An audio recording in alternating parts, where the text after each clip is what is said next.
마태복음 11장 25절입니다.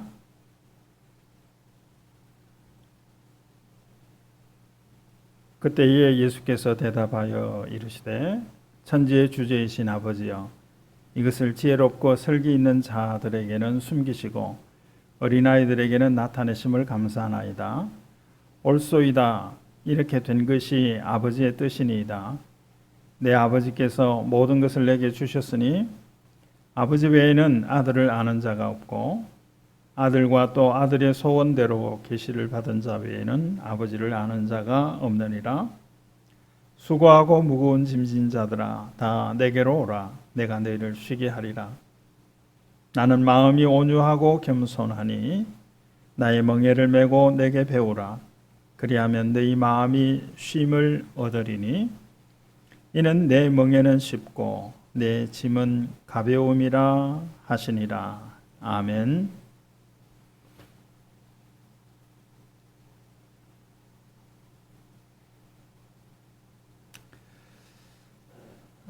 오늘 예배에 오신 저와 여러분이 주님 앞에 나온 것이 되기를 주의 이름으로 축원합니다.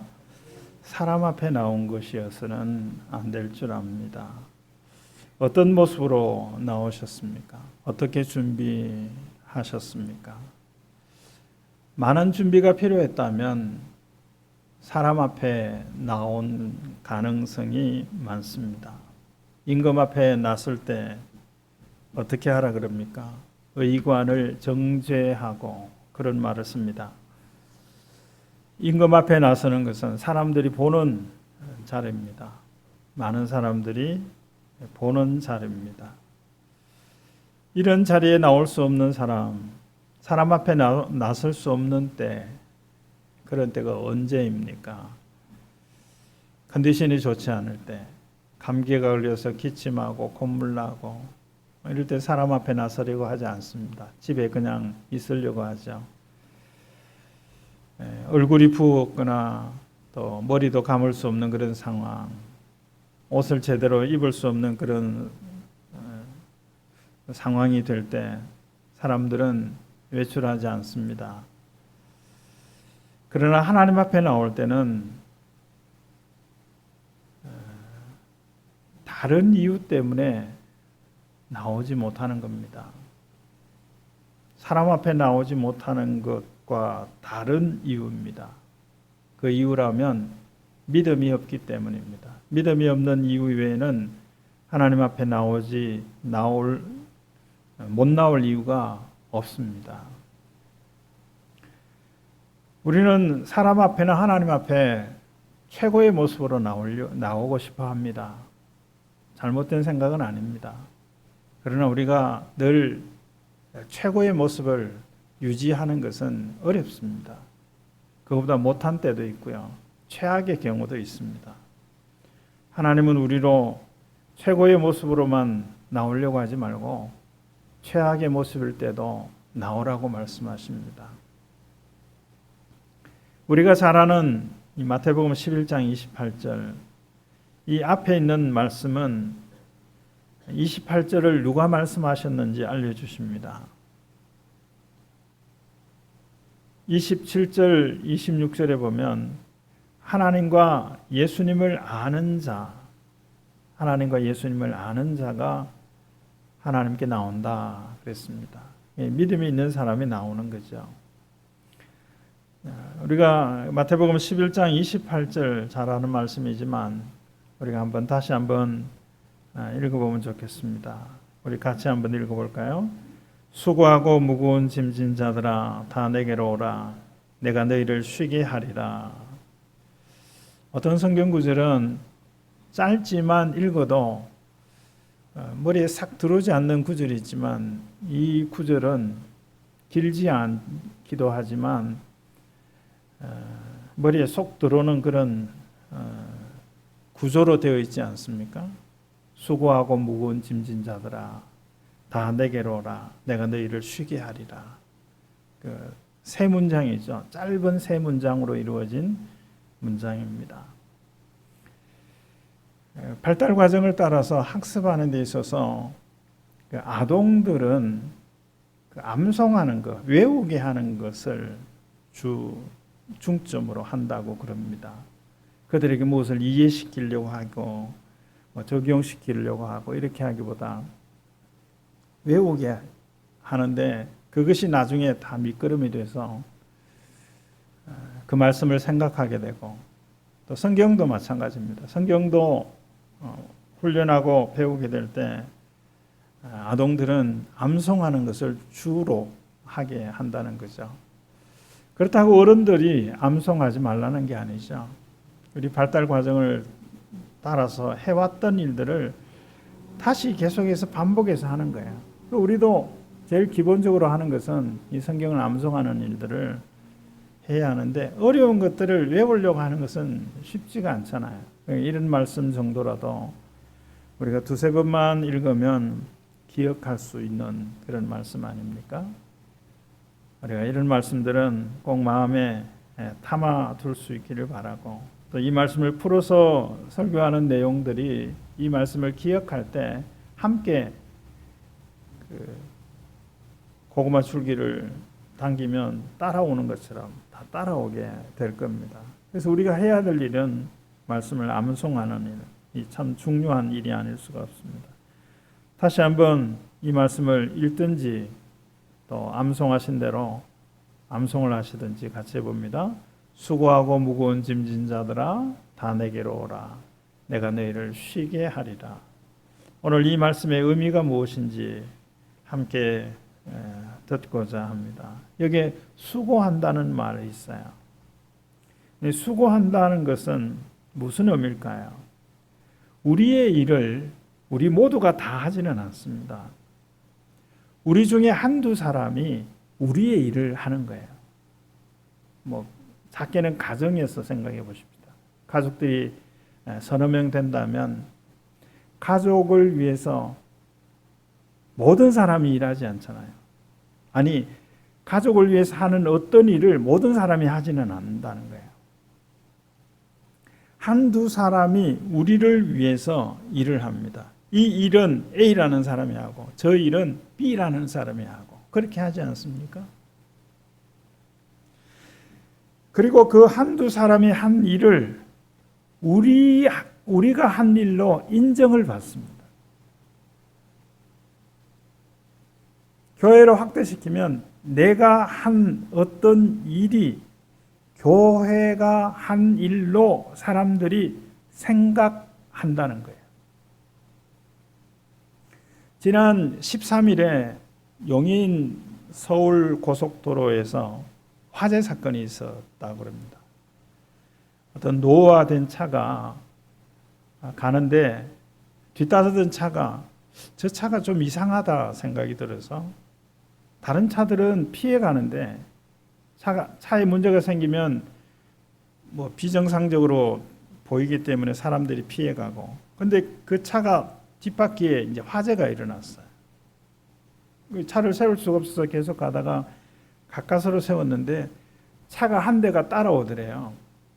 나중에 보니까 따라와서 차를 세우니까 그 차에 있는 사람 두 사람이 40대에 있는 남자하고 여자 중학생이 내려서 그 주변에 있는 소화기를 5대를 갖고 와서 그 화재를 진화를 했다는 그런 기사를 읽었어요. 그 일이 있고 나서 그렇게 한 사람이 너무 고마운 거예요. 자기 입장에서. 그렇지 않겠어요? 다른 사람은 다 피해가고 빨리 가고 그러는데 이 사람은 뒤에 따라오면서 상황을 보면서 자기를 도와준 거죠. 화재 진압을 할 수 있도록. 그래서 전화번호를 물어도 제대로 안 가르쳐주고 나중에는 알았지만 살해를 하려고 해도 극구 사양하고, 그래서 겨우 알아낸 게 뭐냐면 그 사람의 직장을 알아냈어요. 직장이 뭐였냐면 국립국악원 국립국악관현악단이었대요. 그 딸은 국립예술중학교 학생이었대요. 이것만 지금 언론에 보도가 나타났어요. 이름도 모르고 성도 모르고. 거기 40대 남자, 중학교 여학생, 이것만. 자, 이걸 제가 기사를 접하면서 어떤 생각이 드냐면 국립국악 관현악. 그래서 저는 무슨 생각을 했냐면 그 사람이 그 소방관 가족일 거다라는 생각을 했어요. 소방관. 그런 일들이 여러 차례 있거든요. 그런데 국립국악 관현악단 단원이래요. 전혀 그런 일들과 연관이 없는 그런 직업을 갖고 있는 그런 사람입니다. 그래서 제 내리에 있는 게 뭐냐면 이 한 사람이 관현악단 단원들이 글쎄 적어도 뭐 한 7, 80명, 5, 60명 되지 않겠어요? 이 한 사람이 했는데 지금 이 그 선한 일들을 이야기하면서 누구의 이름이 지금 거론되고 있습니까? 관현악단, 국립국악 관현악단 그 단체 이름이 지금 언급이 되고 있어요. 국립예술중학교라고 하는 그 학교가 지금 이야기되고 있는 거예요. 그 한 사람 때문에, 그 한 사람의 배려 있는 행동 때문에 이런 일이 일어나는 겁니다. 한두 사람이 한 일로 그 속한 단체가 한 일이라고 사람들이 생각하게 되는 경우라고 생각합니다. 그러므로 우리는 우리를 위하여 수고한 자를 알아주는 것이 필요합니다. 그 일들을 하지 않으면 그 수고를 가로채는 것과 다를 바가 없습니다. 칭찬해 주어야 되고 격려해 주어야 합니다. 자, 그런데 예수님이 수고하고 무거운 짐진 자들아 다 내게로 오라. 수고한 자들아 내게로 오라 할 때 이 수고한 자는 어떤 사람인가 하면 우리를 위하여 일한 그런 사람이라는 의미가 아니라 지친 사람이라는 뜻이에요. 수고하다가 지친 사람이에요. 버티다가 더 이상 버틸 수 없다고 생각하는 그런 사람입니다. 우리를 위하여 수고하는 그 사람, 한두 사람을 향하여서 수고한 너는 내게로 오라. 물론 수고한 사람을 상 주시기 위해서 오라 하시기도 합니다. 하나님은 상 주시는 분이십니다. 칭찬하고 격려하십니다. 근데 지친 사람, 일로 인하여 지친 사람, 어쩌면 그 일을 잘하려고 하다가 지쳤을 거예요. 근데 일을 잘하려고 하기보다는 바르게 하려고 하는 일들을 더 생각해야 된다고 생각됩니다. 수고한 자 누구라고요? 일하다가 지친 사람. 그런 자들을 향하여 다 내게로 오라 그랬습니다. 수고하다가 지친 사람 많다, 적다? 많습니다. 전부일 수 있습니다. 있는 모습 그대로 나오라는 거예요. 활기차게 일하는 모습으로만 나오는 것이 아니라 그렇게 일하다가 지쳐 있는 사람도, 내세울 것이 없는 사람도, 잘하려고 하다가 일을 망치고 그것 때문에 힘들어하는 사람들을 향하여 말씀합니다. 일하다가 지친 자들 내게로 오라 그럽니다. 지친 자를 지치지 않게 하시려고, 지치지 않고 같은 일을 계속 할 수 있게 하시기 위해서 일하다 지친 자들에게 나오라고 초청하고 있습니다. 수고하고 무거운 짐진 자들아. 이 무거운 짐 졌다라고 하는 것은 많은 일을 하는 사람입니다. 힘에 겨운 일을 하는 사람이죠. 이 일도 해야 되고 저 일도 해야 되는 사람이에요. 스케줄이 복잡해요. 한번 만나려고 하면 도무지 시간을 낼 수 없는 그런 사람입니다. 힘들게 일하는 사람이에요. 무거운 짐을 지고 있고 그 짐을 무겁게 지고 있는 사람입니다. 이들에게 말씀하셨어요. 벗어 내려놓을 수도 없어요. 안 할 수가 없어요. 그런 사람들이 있잖아요. 그들에게 말씀하는 거야. 무거운 짐진 자들아 다 내게로 오라. 내가 쉬게 하리라. 이 쉬게 한다는 말은요, 일하지 않게 한다는 말이 아니에요.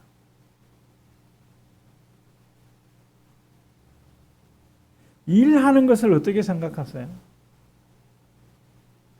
어떤 사람들은요, 뭐 정년까지 일하고 그 이후에 많은 시간들을 일하지 않고 살기 위해서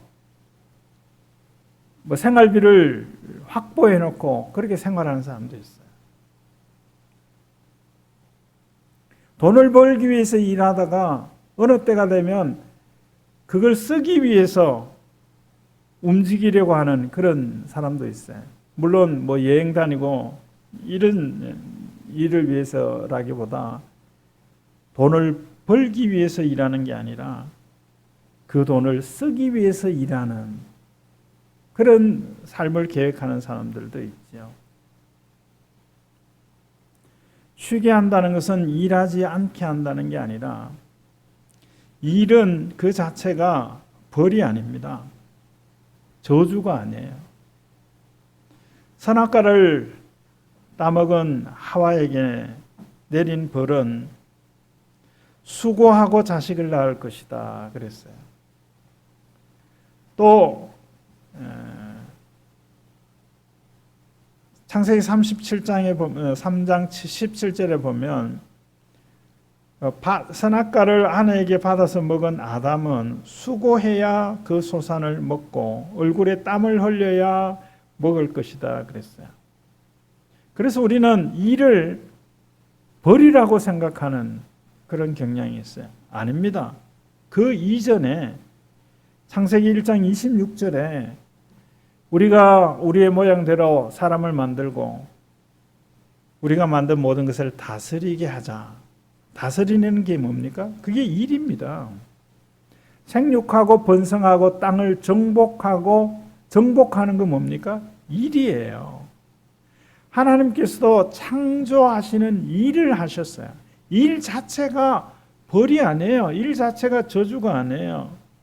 그 일을 어떻게 하느냐, 그게 벌일 수 있습니다.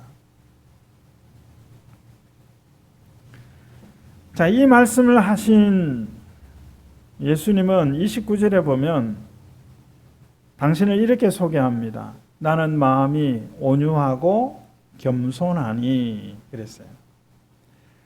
마음이 온유하다. 이 말을 다른 말로 우리가 익숙한 말로 표현하면 친절하다라고 하는 말이에요. 상대편을 배려하는 그런 마음이죠. 친절하게 대하는 것. 예수님은 우리를 친절하게 대하시는 분이에요. 어떤 모습으로 봤을 때도 가장 베스트의 모습이 아니라 가장 최악의 모습을 가지고 왔을 때도 하나님은 우리를 친절하게 대하십니다. 눈물을 닦아주고 상처는 치료해 주시고 배고픔은 채워주시는 분이십니다. 그게 나는 온유하다는 뜻입니다. 나는 겸손하다 그랬어요. 이 겸손하다 이 말은 낮아짐을 생각할 수 있죠. 낮아지는 거예요. 60이 된 분인데 버스를 하나 구입을 해서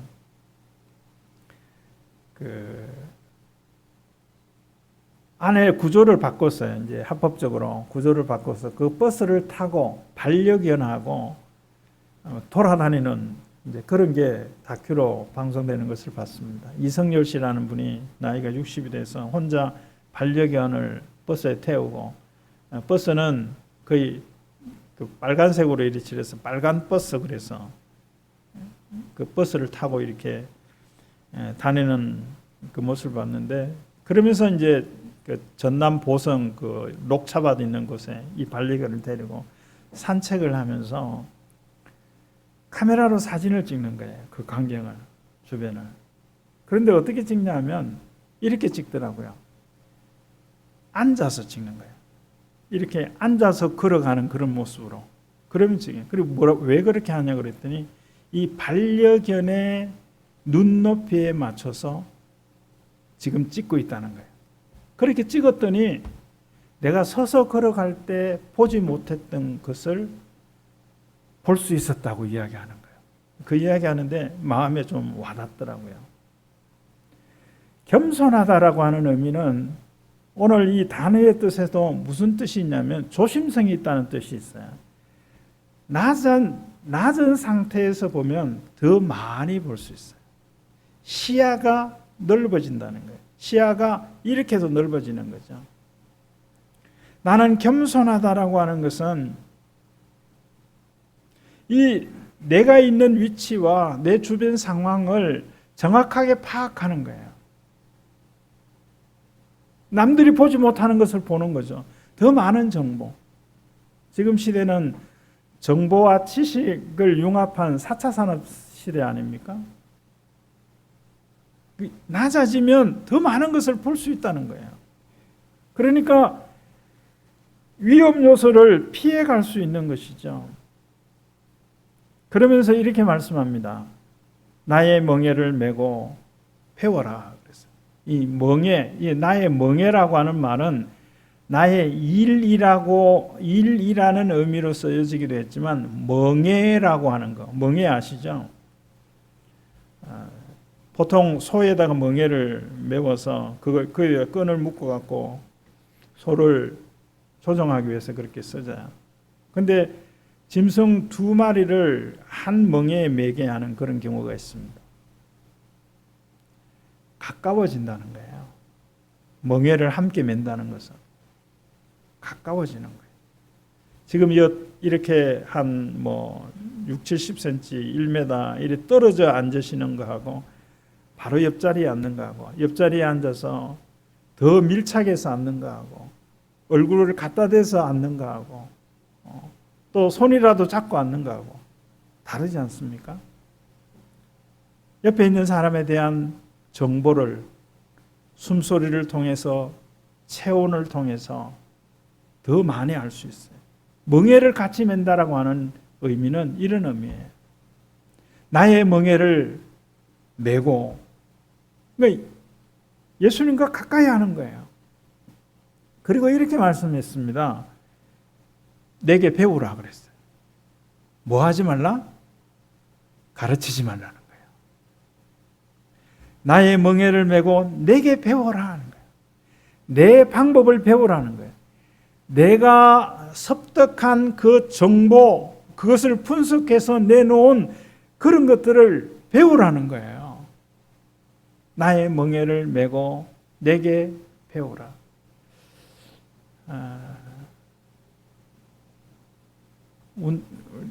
제가 운동하는 그룹에 있는 사람 중에 저는 운동을 잘 못하기 때문에 운동을 잘 못한다는 것은 어떤 그 기술 스킬을 잘 익히지 못한 상태이기 때문에 사람들이 하는 것을 유심히 봐요. 이렇게 이럴 때는 이렇게 하는구나. 발은 이렇게 움직이고 손은 이렇게 움직이고 이런 걸 보면서 그걸 한번 따라해봐요. 안 될 때는 제가 어떻게 하냐면 이거 어떻게 하신 거예요? 한번 시범을 보여주세요. 내가 하는 게 제대로 하는 건지 한번 봐주세요. 이렇게 제가 해요. 근데 그 운동하는 분들 가운데 어떤 분은요, 제가 하는 모습을 보고 와서 가르쳐요. 처음에는 고마운데 그건 너무 짜증나요. 어떤 생각이 드냐면 다 하다 보면 실수도 할 수 있고 잘 못할 수도 있는데 전하나 비슷한 것 같은데 나중에 이런 생각도 들어요. 저는 여전히 지금도 축구를 하든지 족구를 하든지 간에 다른 사람이 하는 것을 보고 내가 하지 못하는 부분을 어떻게 하는지 보고 그걸 가르쳐 달라고 원포인트 레슨을 요청하는 그런 자세를 해요. 배우려고 하는 자세로. 나의 멍에를 메고 내게 배우라. 주님을 가르치지 마시기를 바랍니다. 주님께 배워야 합니다. 그러면 뭐라고 말씀했냐면요. 29절 맨 마지막에 뭐라고 그랬죠? 무엇을 얻으리라?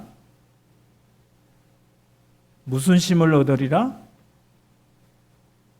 마음의 쉼을 얻으리라 그랬어요. 수고하고 무거운 짐진 자들아 다 내게로 오라. 내가 너희를 쉬게 하리라 그랬어요. 그 쉬는 게 뭐냐면 우리는 몸을 쉬는 걸 생각할 수 있어요. 몸을 쉴 때는 일하지 않는 것이 몸을 쉬는 것으로 생각합니다. 근데 주님은 수고하고 무거운 짐진 자들아 다 내게로 오라. 내가 너희를 쉬게 하리라 그러면서 나는 마음이 온유하고 겸손하니 내 멍에를 메고 내게 배우라. 그러면 마음의 쉼을 얻으리라 그랬어요. 마음의 쉼입니다. 우리가 몸은 좀 피곤해도 마음이 편안하면 살만하지 않습니까? 근데 몸은 편안해도 뭐 퍼져 있어도 마음이 불안하면 못 살잖아요. 그게 사람이잖아요. 그게 하나님의 형상으로 지음받은 사람이에요. 그 우리에게 필요한 게 뭐냐면 몸의 쉼도 필요하지만 마음의 쉼도 필요해요. 왜 마음의 쉼이 더 필요할까요? 우리를 위하여 누군가는 우리를 위하여 그 일을 해야 돼요. 지금도. 그 일은 계속 되어져야 돼요. 그 누가 그 일을 해야 될까요? 마음의 쉼을 가진 사람이 하는 거예요. 자, 일을 어떻게 해야 할까요? 일을 스트레스를 받지 않게 일을 해야 돼요. 스트레스 받지 않게. 일을 하고 스트레스를 받으면 그거 해소시키려고 해야 돼요.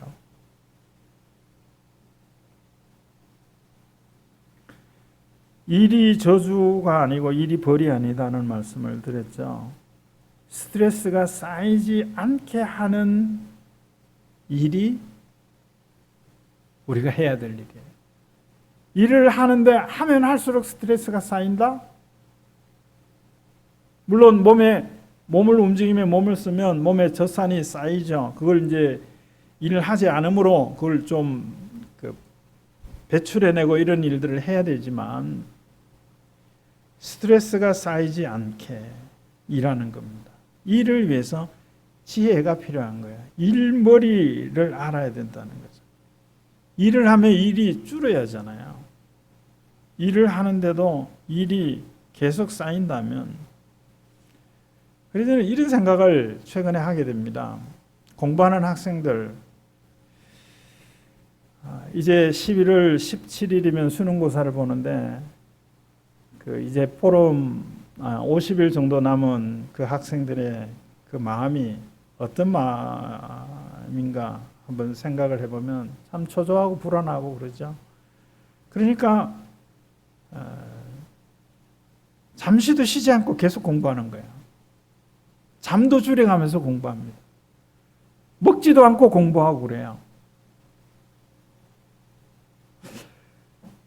물론 50일만 하면 되니까 이런 생각을 하고 그렇게 할 수 있겠죠. 그 이후에는 충분히 잘 수 있고 충분히 먹을 수 있고 그런 생각으로 요 기간만. 그런데 이런 생각을 해봤어요. 1분 더 공부하면 한 개를 얻을 수 있을 것 같지만 어쩌면 이미 알고 있는 2개를 잃어버릴 수도 있겠다라는 생각을 해봤어요. 그래서 쉬는 시간을 확보해 놓는 거예요. 몸도 쉬고 마음도 쉬는 시간을 확보해 놓고 그 시간까지만 공부하고 일하는 거. 이게 성경적인 노동관이 되어야 할 것 같아요. 이제 성경적 노동관이라는 그 타이틀에 그런 내용이 있는지는 모르겠지만, 예를 들면 내 시간이 지금 1시간밖에 없다면 50분이나 55분만 딱 공부하고 일하는 거예요. 그 시간이 되면 책 덮고 일하는 거 놓는 거예요. 공부를 다 못했어요. 일을 다 못 마쳤어요. 그래도 끝내는 거예요. 그게 맞는 게 아닐까. 자기 능력에 한계가 있는 거잖아요. 오늘 이 말씀을 기억하면서 마태복음 11장 28절이요. 수고하고 무거운 짐진 자들아 다 내게로 오라. 그리고 29절에 있는 나는 마음이 온유하고 겸손하니 내 멍에를 메고 내게 배우라. 그리하면 마음의 쉼을 얻으리라. 이 말씀이 힘들고 지칠 때마다 생각나는 은혜가 있기를 바랍니다. 몸의 쉼뿐만 아니라 마음의 쉼을 얻으실 수 있게 될 것입니다.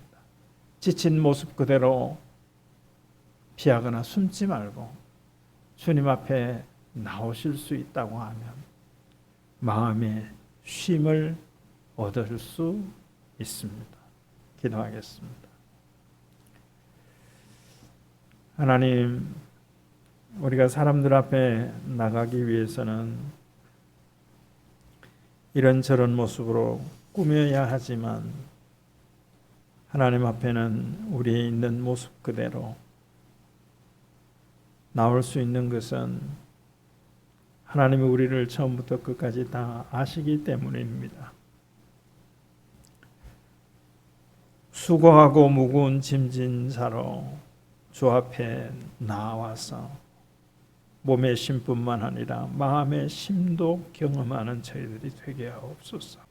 지금은 부활이요 생명이신 우리 구주 예수 그리스도의 은혜와 하나님 아버지의 다함이 없는 사랑하심과 성령님의 감동, 교통하심이 있는 모습 그대로 주 앞에 나올 때마다 마음의 쉼을 주심을 믿고 예배하는 성도들 가운데 이제로 영원히 함께 있을지어다. 아멘.